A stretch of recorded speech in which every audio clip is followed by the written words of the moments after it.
Perception test. Illusion shattered. Animal test 6308. Off we go.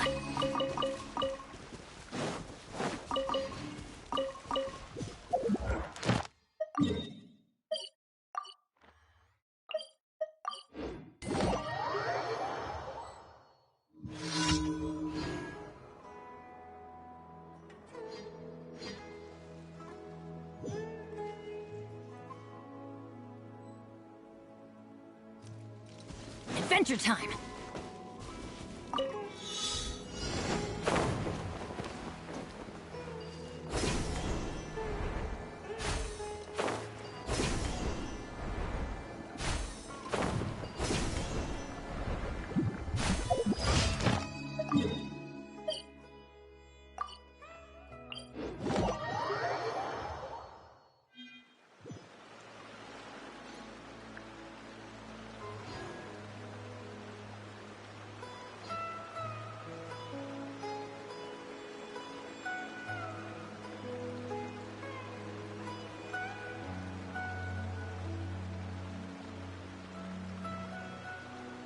Sometimes you just need to give up on unrealistic dreams.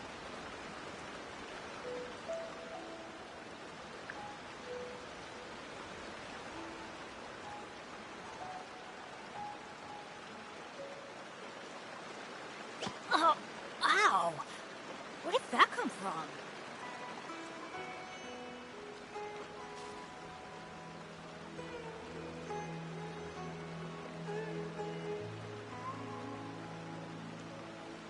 Sometimes you just need to give up on unrealistic dreams.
Like a melody.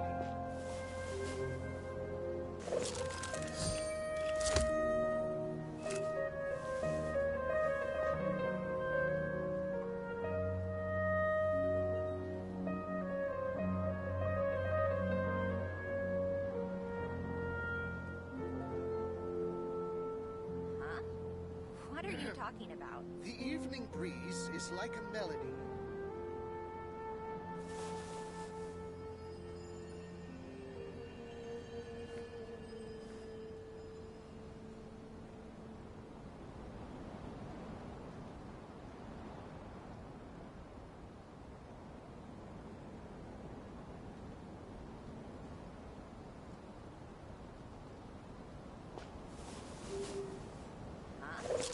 What are you talking about? The evening breeze is like a melody.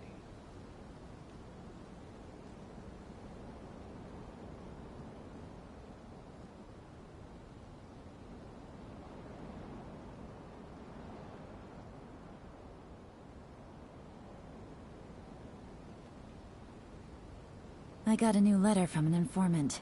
Looks like the situation has changed again. The evening breeze What is are you like a talking melody. about?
Good roll.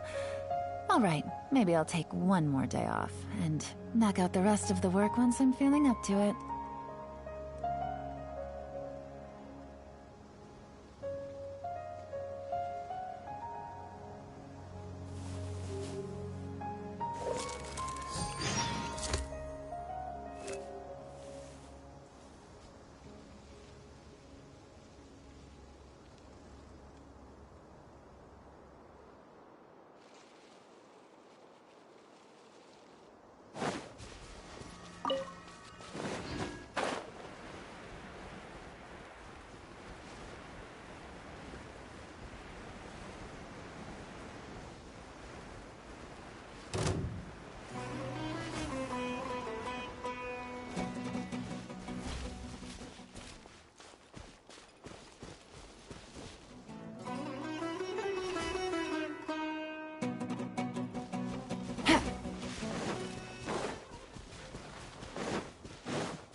There is no escape! Torn to oblivion!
fascinating. Something dreadful happen again?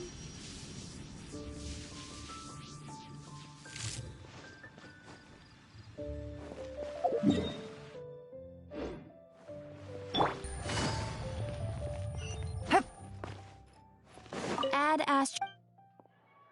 Thank you for Add Astra.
Everybody stand up! You're toast! Boba, get them! Strike! Glory to the Shogun!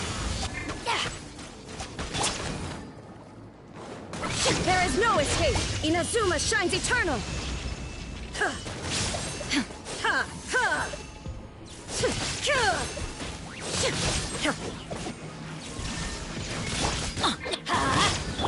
Nice and spicy! Teamwork is dreamwork!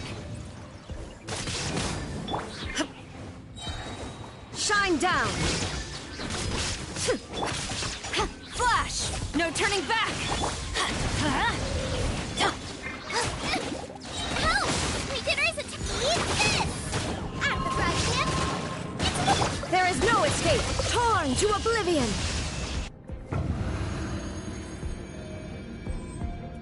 Take it easy. That's the following order. New Gotcha. Here comes the catch. Dissipate! Out of my way! No, my sword! Witness the power of Guwa!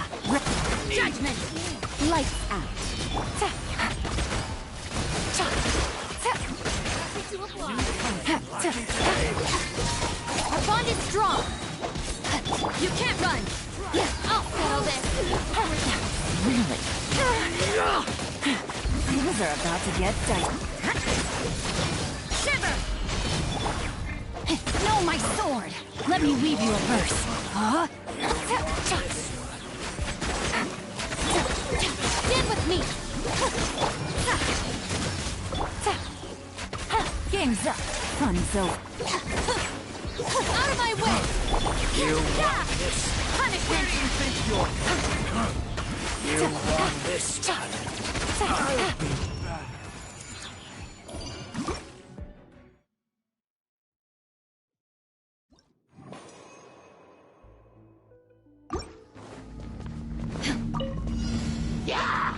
back. Absurd! Everybody stand! Nice and spicy! Strike!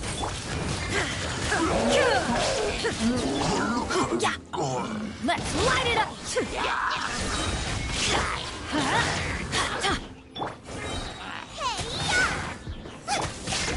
Flash! Glory to the Shogun! Teamwork is tricky! Let's light it up! Shine down! Inazuma shines eternal!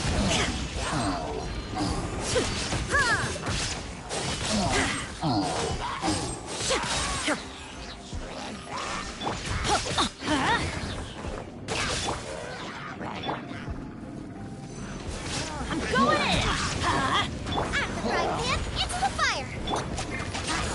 Storm the front! There is no escape!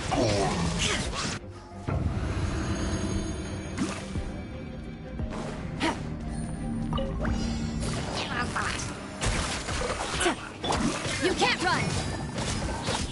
Lights out. No, my sword! Witness the power. Dissipate! Things are about to get dicey.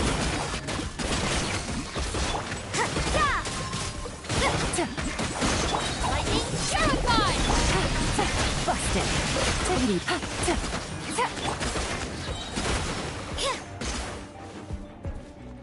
Punishment! Our bond is strong! You can't run! Quietly now. Rain cutter!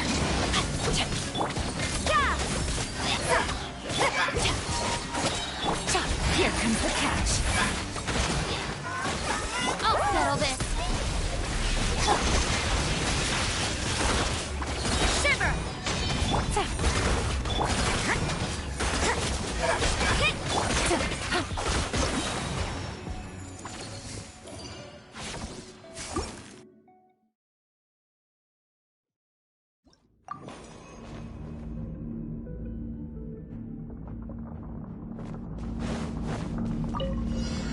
Shine down! Strike!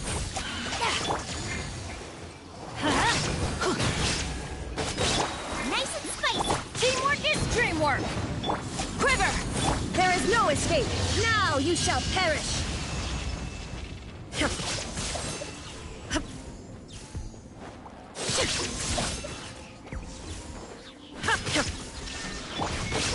Let's light it up! Out of the frying pan, into the fire! Off we go! I'm going in! Flash! Gaining the upper hand! Glory to the Shogun!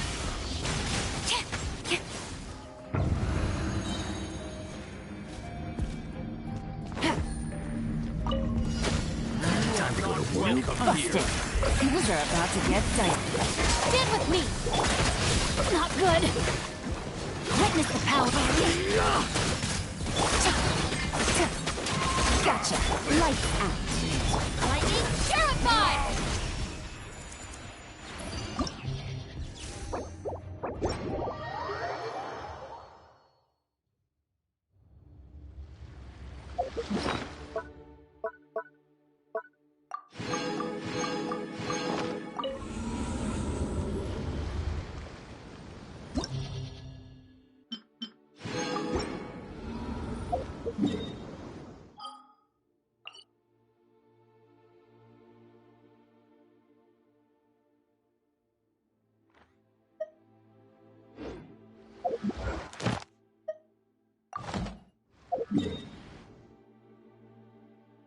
What's up?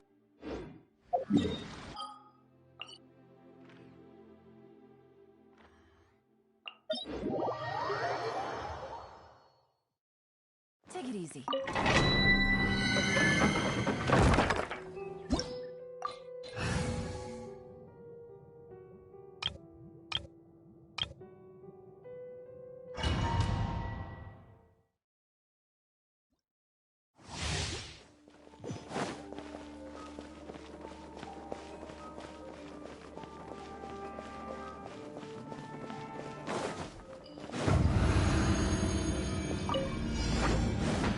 Shine down!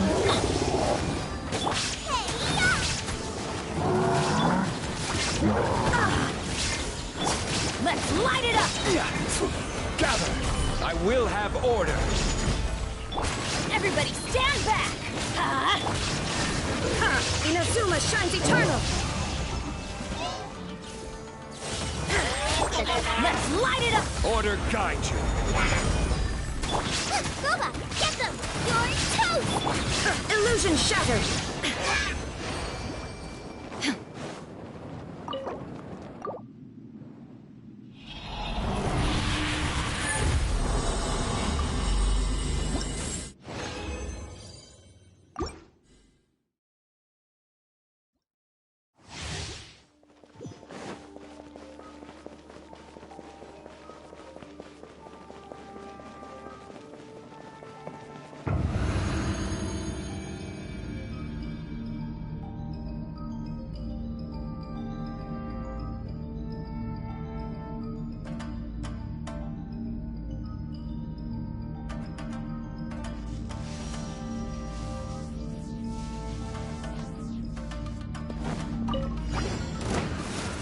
down! Stabilize! Teamwork is dreamwork! Huh? This is order!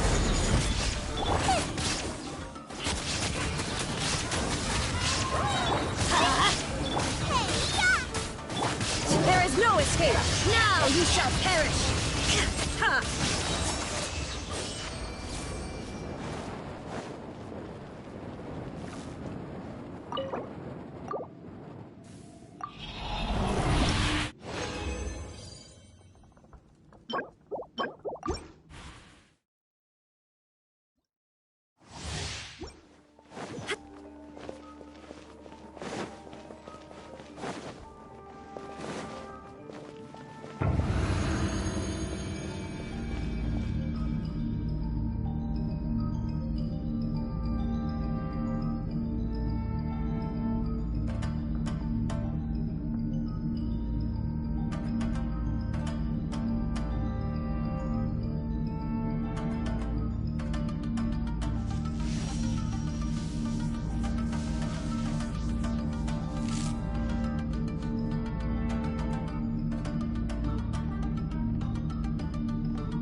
Going in! Let's light it! I will have order!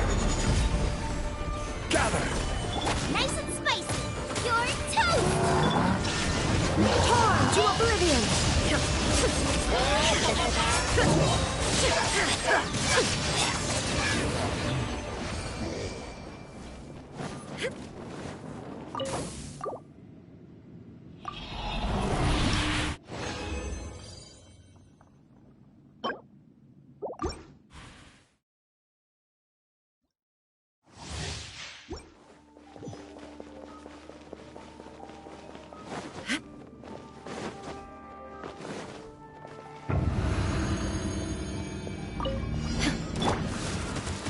Stabilize! Order guide you!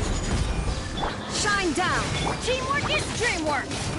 Hakoba, get them. Eat this. Inazuma shines eternal! Ha!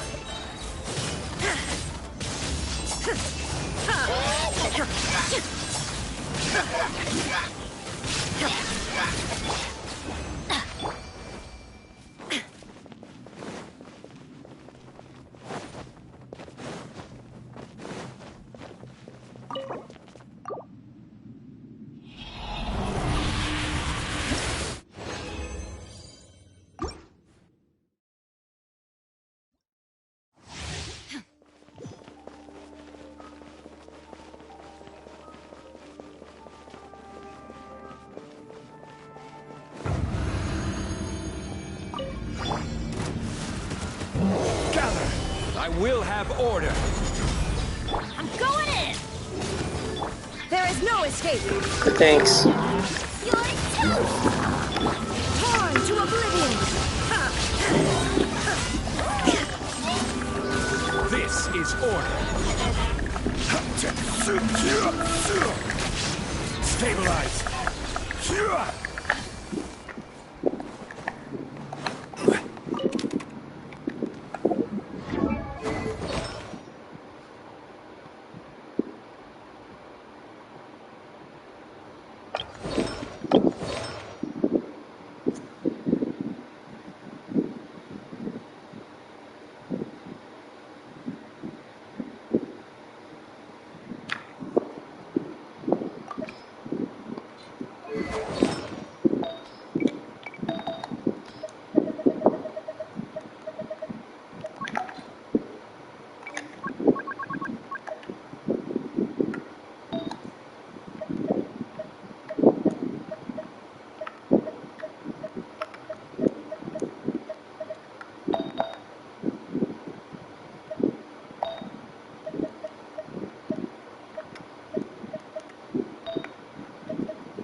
It is time for the Wolf's Gravestone.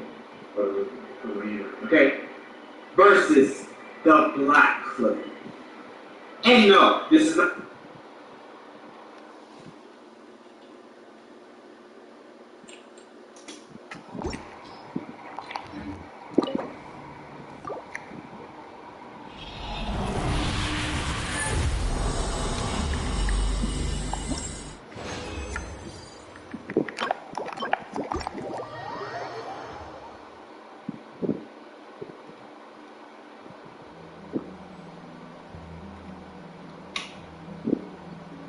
Pag pinili ang lotion na kilalang may beauty vitamins, glow ka na ng glow.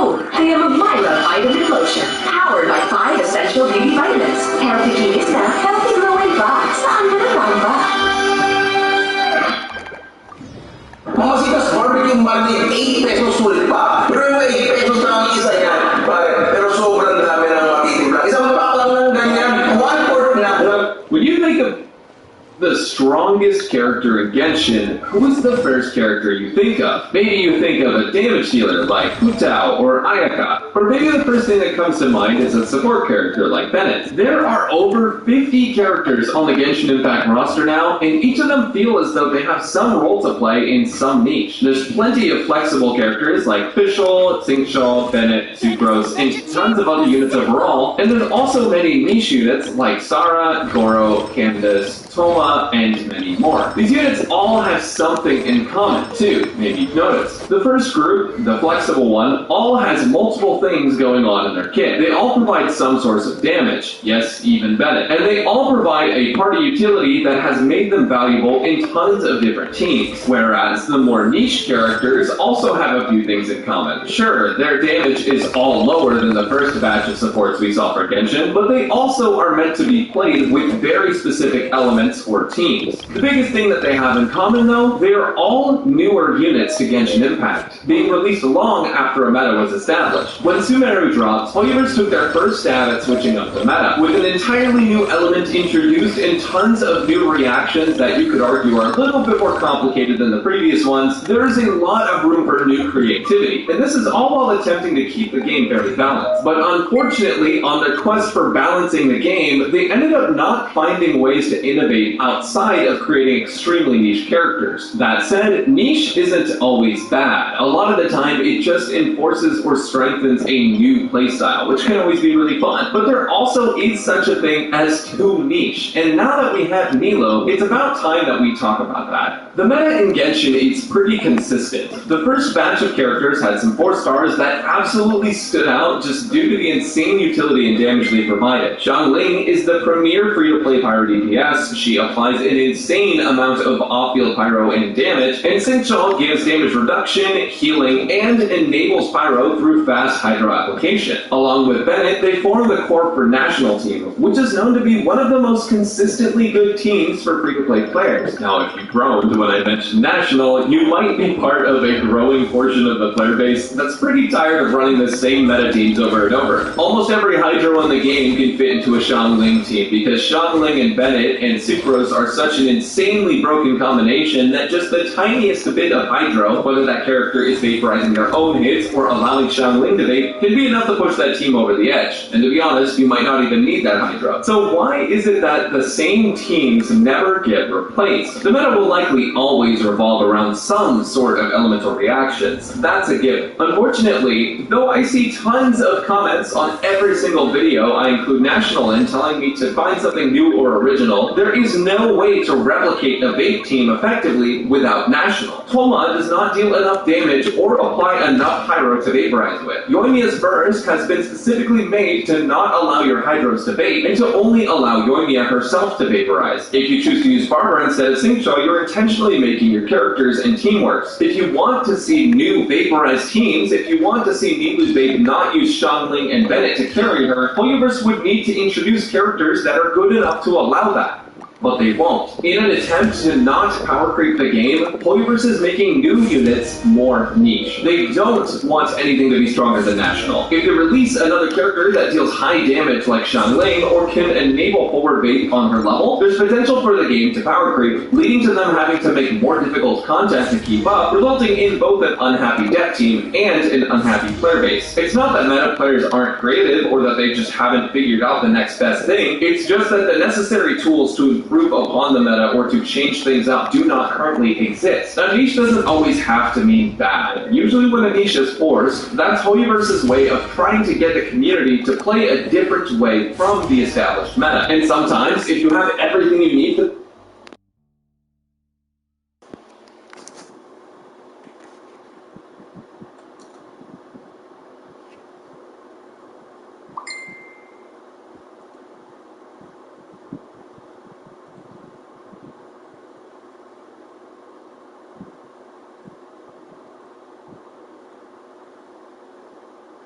Masayang baboy, ang paborito niyang Chucky. Baboy ng saya. The official announcement of 3.2 special program has been announced. It will premiere on the official Twitch channel on October 23rd, Sunday. Then, 4-star character Layla. But there's also another rumor that it might be Hu Tao instead of Yu Plus, so don't forget to redeem them. I'll post.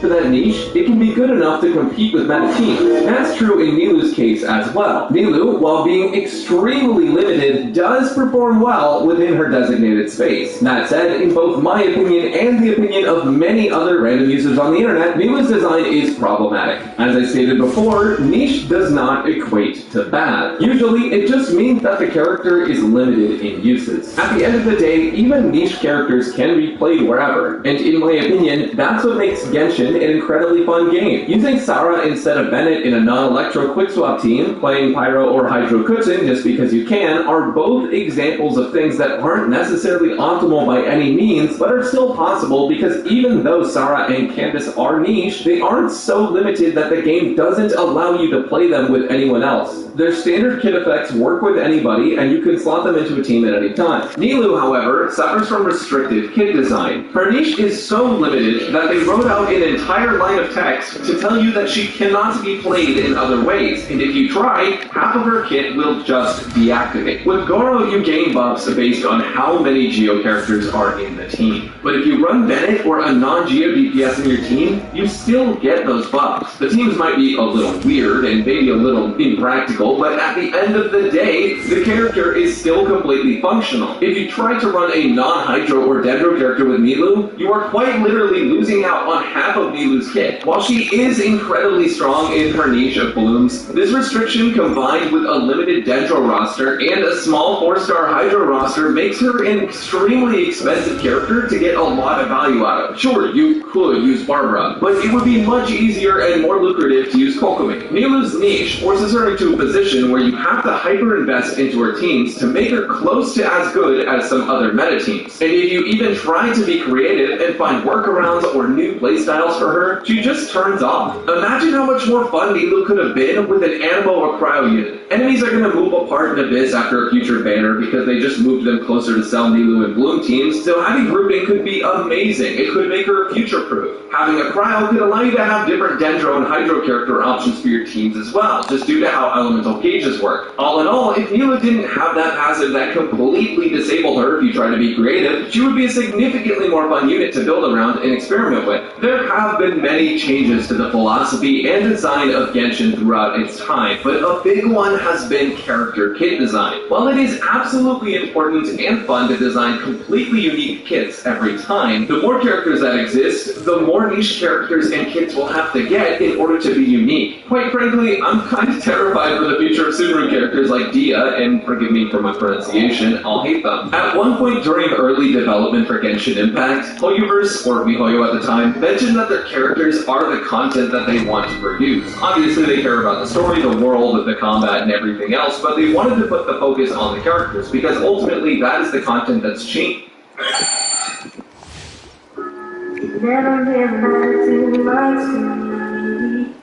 changing in the game. While there's absolutely merit to that in a gacha game, when a character only works well enough with one single team comp, that character can end up becoming less valuable even if they are a decent unit in their niche. If, in the future, Hoyoverse decides to make a dedicated burning character, for example, forcing them to only use Pyro and Dendro would make that character extremely limited in versatility and prevent players from wanting to try out other characters or burning teams. And because the reaction is already weak, it would require that character to make burning good. Said character would also likely see little play because those who want to play other units with that character would just be unable to. For example, if I happen to not enjoy playing Dendro MC and Kokomi, but I want to play Nilou, I'm forced to play other suboptimal Bloom characters rather than play Nilou with Pyro, Electro, Cryo, or Animo units that I do enjoy. Seeing this level of restriction could also be discouraging to players who collect many units because they can only use a strict few, whereas with current meta units, you're able to slot any 4th unit into a team of 3 core members and it will be usable. You do not experience this issue with other niche supports like Goro and Sara because even though they may be suboptimal outside of their niche, their kit will still function at the end of the day, which gives the characters a layer of flexibility that Nilou doesn't have. Don't get me wrong, every single game that frequently adds new characters will need to diversify and end up creating kits designed around specific gimmicks. With a longer lifespan, gacha-based games need to either power creep old units with better versions of them, or create problems for new niches to solve. There's no real issue with going the niche route, but it's not much of a stretch to say that a lot of players would at least like the bare minimum option to play a unit wherever they please without half of the kit turning off. If the player base would like to move away from the current meta units, more niche units is certainly one direction to go instead of power creep. But there is such a thing as too niche, and if they continue along this path of what they did with Nilou, it's going to be really hard to recommend future characters, which ultimately could be Hoyoverse's goal. Maybe they're looking to flush out everyone who TCs so that way even bad characters can sell really well and it makes their job easier. But I don't know, that's a bit of a tinfoil hat theory. Either way, the most we can do as players is hope that going forward, we see complete characters where even if they are niche, they don't become unplayable and are free to test out and push the limits of Genshin's amazing combat system. Units that are too niche limit creativity and ultimately take away from the fun that is to be had with all of the new characters that release. So here's hoping Hoyoverse understands that and is making some good decisions about units in the future. This video just started out as a bunch of bullet points on Nilou, but I kind of feel like a lot of these things have to be said.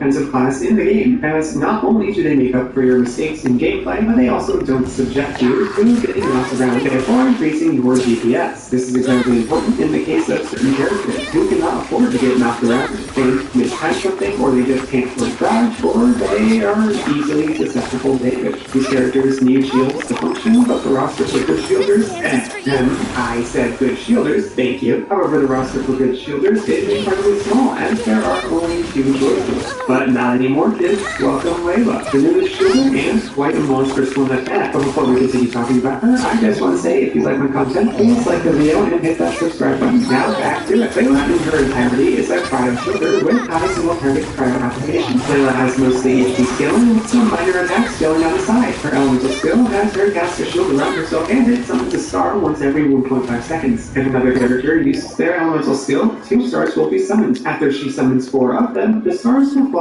out one by one and hit the nearest enemy. The first star for each volley will generate about 2.5 particles on average. Both of her ascensions impact this, as her first one grants the current character shield strength for every star summoned by her skill. Her fourth simply grants the star's damage additional HP scaling. Her elemental burst is a simple huge AoE that is very reminiscent of Lisa's burst. When the burst is deployed, it sends out a star once every 1.5 seconds to the enemy close to the center of the burst. Additionally, when a star from her burst hits an enemy, her elemental skill will immediately summon a star. Damage of these stars scale off of her max HP. Both of these abilities will last 12 seconds, with a cooldown of 12 seconds for a permanent uptime. Her constellations are, well, I'm not going to sugarcoat it, they're insane. Her first constellation not only increases the damage absorption of her shield, but it will also grant a shield of hers to everyone without her shield when she activates her burst. This might seem like it's only good in co-op, but you can actually use this single player too. By activating activating her burst for the shield and cryo application, swapping through her sub-DPS units, and swapping back to her to activate her skill. Since the game takes the strongest shield presence as priority for the shield combat character, doing this can prolong her shield lifespan in certain situations where you would need it to. Her Sneak 2 continues with insane buffs to Layla, as each star that hits an enemy from her skill will restore 1 energy to Layla. This constellation will lower her energy requirements by about 9, which is crazy good. Her C4 is another broken constellation that grants a flat damage bonus based on her max HP.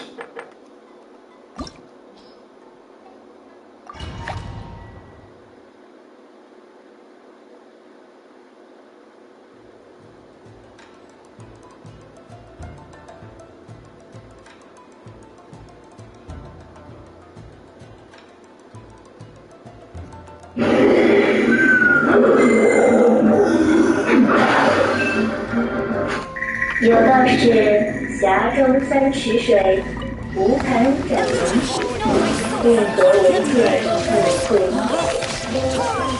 穿装有力，其人快被刺伤，这难道很多人出场了吗？第一眼看到的印象，它会是一个神州风格的服装，但我们仔细观察会发现一些细节，其实有天波不用的气势和凌厉感。不同于宝石战时候的一个剑人，在角色的注意，当他使用剑诀时，手风云变色，山河道歉。此刻，太虚剑把所有的飘渺、隐秘与后悔，都在他的必杀技和能量释放。以心为鞘，以养利剑。无上次在门大弟子里受伤，谁让我Stand clear. Incinerate. Let me scry. Fate is upon you. Now you're testing my patience. Time for your arraignment. Motion to compel. Delve into Charge! Everyone on me! It's showtime!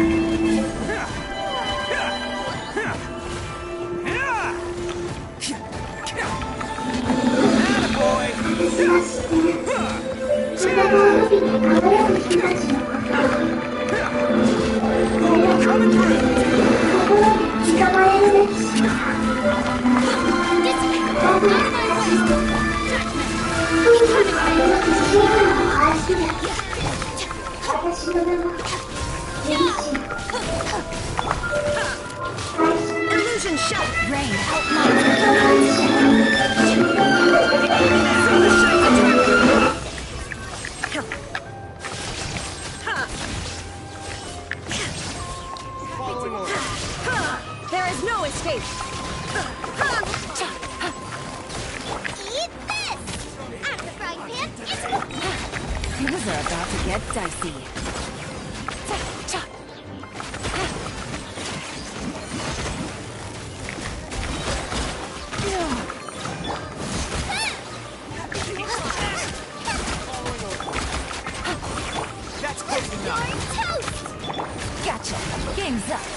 Inactivity serves no purpose whatsoever.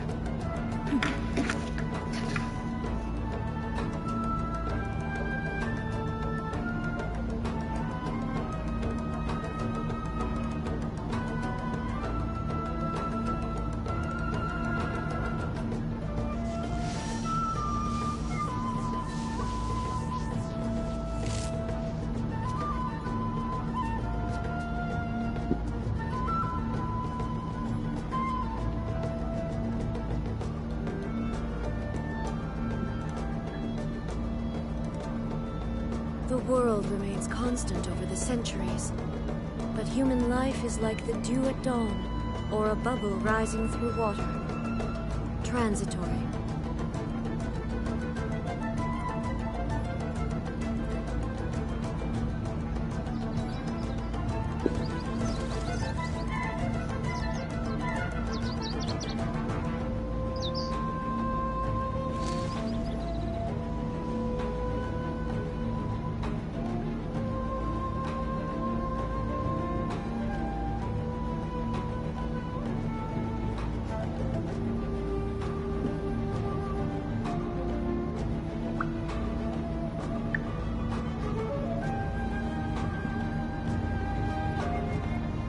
All the world holds dear is but a backdrop of constant motion. I stand before it, alone and unchanging.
Rain Cutter, know my sword! Torn to oblivion!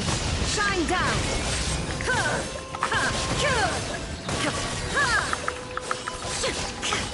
You are not worthy. Now you're testing my patience. Inazuma shines eternal! Quietly now. Nice and spicy. Things are about to get dicey.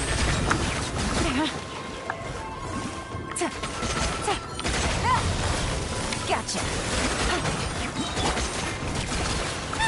Frying pan,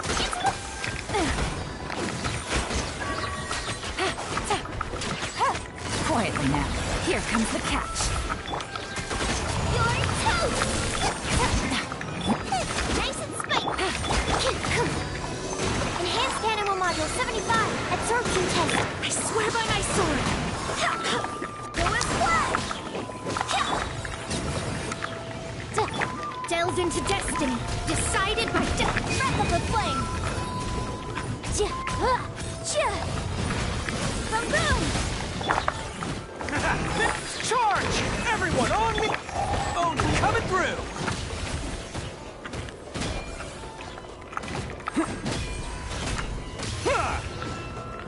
Journey ends Let's here. roll!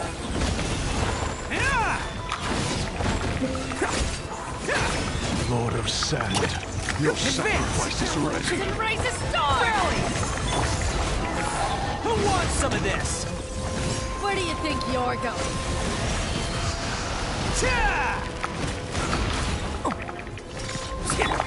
Dissipate! I'll settle this. You can't run! Lights out.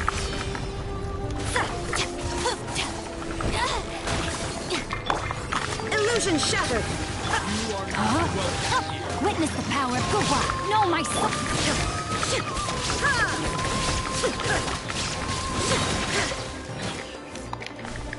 There is no escape! Torn to oblivion!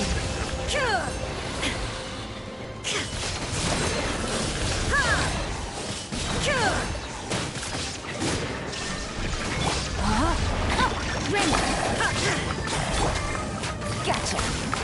Boba, get them!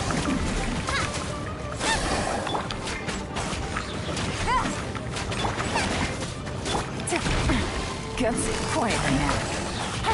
Game's up. Fun's over. Eat this! Gotcha. Target practice. Animal test 6308. Stand clear. Swirl. Mark. Barbados! Absorption test. Go and flash! Motion to compel! Shadows of fate! Embrace the storm!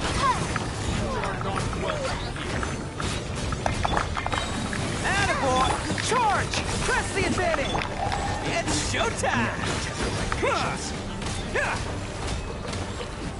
Can't catch me! Bam!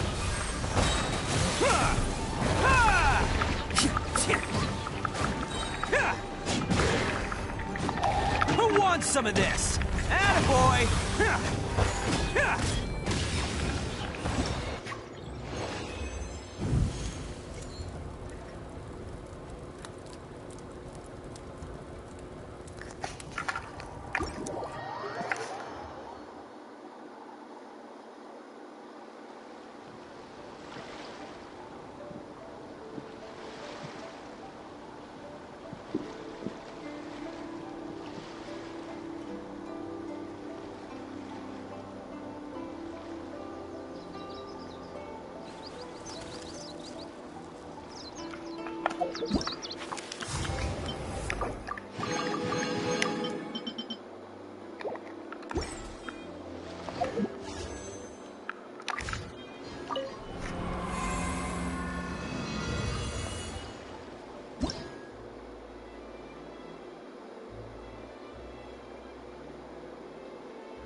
to explore mystical worlds.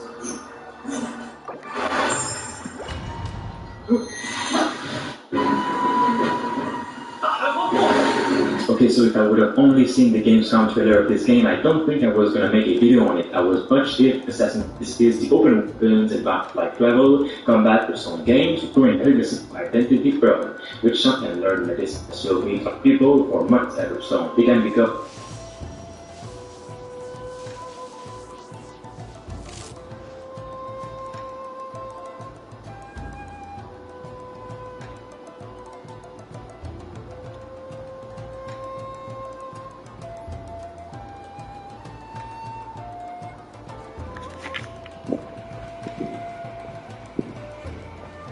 Skills, artifacts, weapon options, top tier teams, and one yes roll with her C6. Nah, you first gotta be clear on which role you plan to. Well, she has Electro and Physical Ability. For Electro, your best stats are as follows. Number 1 is the Thunder Speeder 4D7. Now that's only if you have an Electro Charge team composition. If not, then the next best thing is number 2. The 2-piece Thunder Fury plus other 2-piece Gladiator or 2-piece Shimanawa. This set combo is best for general purposes. And number 3 would be the 2-piece Gladiator and 2-piece Shimanawa. And last would be the 2-piece Thunder Fury and 2-piece Gambler. Now if you chose the physical route, the options are a bit different. For number 1, use the 4-piece Gambler. Followed by number 2 with the 2-piece Gambler and 2-piece Bloodstain. Number 3 is the 2-piece Bloodstain and 2-piece Gladiator or 2-piece Shimanawa. And for number 4, the 2-piece Bloodstain and 2-piece Thunder and Fury. However, you should keep in mind that Electro's best stats are as follows. Number 1 is the Thunder Seer 4D set. Now that's only if you have an Electro Charge team composition. If not, then the next best thing is number 2, the 2-piece Thunder Fury plus either 2-piece Gladiator or 2-piece Shimanawa. This set combo is best for general purposes. And number 3 would be the 2-piece Gladiator and 2-piece Shimanawa. And last would be the 2-piece Thunder Fury and 2-piece Gambler. Now if you chose the physical route, the options are a bit different. For number 1 is the 4-piece Tail Plane. Followed by number 2 is the 2-piece Tail Plane and 2-piece Bloodstain. Number 3 is the 2-piece Bloodstain and 2-piece Gladiator or 2-piece Shimanawa. And for number 4, the 2-piece Bloodstain and 2-piece Thunder and Fury. However, you should keep in mind that Electro builds deals way more overall damage. As an example, Thunder Seer, the best Electro set does 15% scan resistance to the option. And actually, even the second best Electro option is still better than the best physical option with the 4-piece Tail. Now, if you're playing for Vigilance and some DPS, you can use the same artifacts as Electro main DPS official. Now, some people do like to use tenacity and field vest to give the rest of the team more damage, but be aware that this is a sacrifice for certain damage by a lot, so we don't recommend it. Weapons. Because the roles are so different, we're going to have to look at the main DPS and sub-DPS roles separately. For the main DPS, we'll go Electro build. Take it easy. It's over a break from 100% electrical defense. Moving on and gets things going.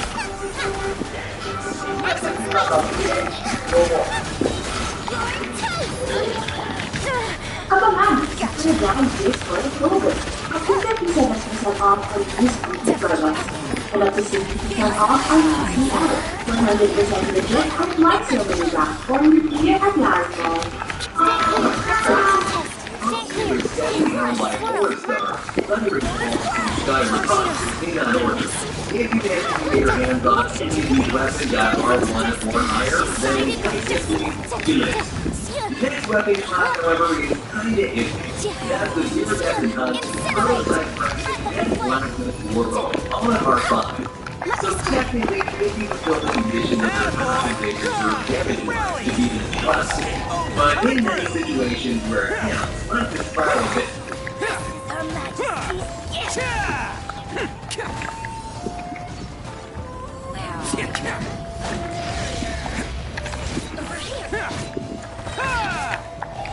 want some of this!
Hello everyone and welcome back to the channel. Today I'm going to be talking about House of the Dragon, or Hot D, with a focus on King Viserys. First, explaining why he does not have a dragon despite being king, and despite there being several dragons available for him to mount. Dragons weren't exactly plentiful during this time period, but they definitely weren't short in numbers either. They are not the easiest to hatch, and they require several steps in order to do so, as they are indeed magical creatures. It was said that magic left the world when the last dragon died. Anyway, you may notice that Rhaenyra had a dragon in the first episode named Syrax, with her father noting that he can smell the creature on her garments. Daemon Targaryen flew on the immensely powerful Caraxes, with whom he bonded strongly. At the height of King Viserys' reign, there were over 20 dragons alive. So the king's daughter and his mother both mounted dragons themselves, but the king did not. Viserys wasn't the most active king, rule was not something he enjoyed, and I'm not surprised that he did not currently have a dragon. But that is not to say he never had a dragon. In the year 93 AC, Viserys decided he wanted to become a dragon rider, as to follow in the Targaryen tradition. He entered the dragon pit where he approached the heavily guarded Balerion. It's my guess he chose Balerion due to the dragon's importance to the family and the historical role that the dragon played during the conquest of Westeros. I mean, this dragon seen it all. An additional reason is most likely due to the fact that Balerion was the largest dragon to ever be seen. At this point, Balerion was close to 200 years old, and his greatest days were definitely behind him. Viserys was urged not to claim Balerion, as he had lacked the strength needed to lift his massive body off the ground. Although legally the dead prince's will, he struggled greatly and was recorded to total off 3 flights around his landing before Viserys realized that Balerion's flying days were definitely over. Despite the setback with Balerion, the dragon and priest still bonded. Balerion died a year later in 94 AC, the largest dragon to ever be seen in Westeros. Viserys chose not to bond with another dragon after that. Some believe that Balerion's death pained him to the point that he could not bring himself to create another bond. Let's not forget that dragons are magical creatures. It is they who choose the bond. They can just as easily reject the bond, like Balerion may have done with a certain Targaryen that I'll mention shortly. This dragon will be the dragon that remains in the minds of those who pass down the knowledge of Targaryen history. As I said, Balerion had seen it all and been in countless battles. I personally don't believe Viserys had any intention of having Balerion as his long-term mount. He knew the dragon was severely weak. He knew the dragon was on the way out. It may have been possible that he just wanted his name to go down in history as the last survivor of Balerion himself. Many Targaryens cared more about the legacy they must cement and leave behind, rather than actually having certain consideration on the means in which they would achieve it. Viserys may have not taken another dragon because he seen no need for one. Dragons were used to defend the kingdom, or win a kingdom you could say in Aegon's case. He had taken over the reins from a man, Jaehaerys I, who had seen the greatest period of peace and prosperity embrace the realm since Aegon the Conqueror himself first conquered the continent, there was no... The last chance to catch up on growth is from 10 to 15 years. Make the most of it with the help of the new Pediasure Plus 10 Plus. Dragon spent more and more time remaining grounded, which is most likely why the Dragon Pit was initially built. It also wasn't the easiest no thing to do escape. either. Now you shall perish. The king and other pressing concerns were providing air, which she was struggling to do, and I honestly believe that finding the dragon was the last thing on his mind. In a way, he lost touch with the Targaryen tree, where something his mother David was all too keen to remind him of. Then, on the other hand, there were claims that he didn't take to writing very well, as a